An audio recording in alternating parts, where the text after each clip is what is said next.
ឯកឧត្តមងើបូរីណាអញ្ជើញជាអធិបតីពិធីរាត្រីស្រមោលសមូលនិធិសង្ក្រាន្តអូរៀងឪឯកឧត្តមងើបូរីណារដ្ឋលេខាធិការក្រសួងបរិស្ថាននិងជាអនុប្រធានទី2ក្រុមការងារគណៈបកចុះជួយមូលដ្ឋានស្រុកអូរៀងឪតំណាងដ៏ខ្ពង់ខ្ពស់ឯកឧត្តមបណ្ឌិតអៀងសុផល្លែតរដ្ឋមន្ត្រីក្រសួងបរិស្ថាននិងជាប្រធានក្រុមការងារគណៈបកចុះជួយមូលដ្ឋានស្រុកអូរៀងឪស្រុកពញាក្រែកនិងស្រុកត្បូងឃ្មុំបានអញ្ជើញជាអធិបតីក្នុងពិធីរាត្រីស្រមោលសដែលរៀបចំដោយរដ្ឋបាលស្រុកអូរៀងឪនាល្ងាចថ្ងៃទី22ខែមីនាឆ្នាំ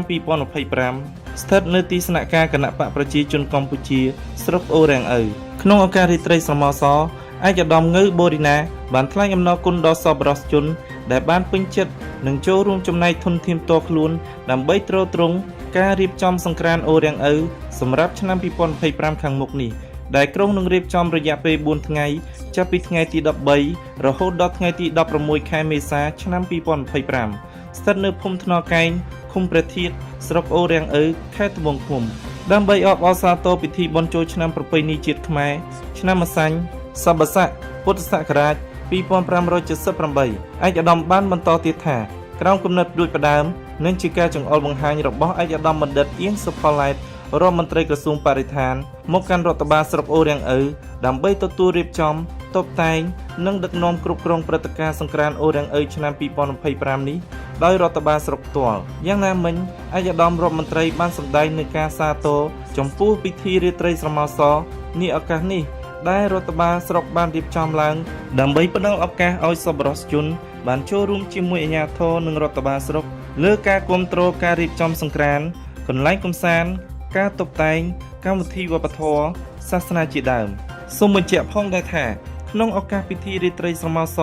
នាល្ងាចថ្ងៃទី22ម្សិលមិញនេះមានការអញ្ជើញផ្ដល់កិត្តិយសចូលរួមដ៏ខ្ពង់ខ្ពស់ពីសំណាក់ឯកឧត្តមសមាជិកព្រឹទ្ធសភាឯកឧត្តមអភិបាលរងខេត្តអភិបាលស្រុកអូរៀងឪឯកឧត្តមលោកជំទាវអុកញ៉ា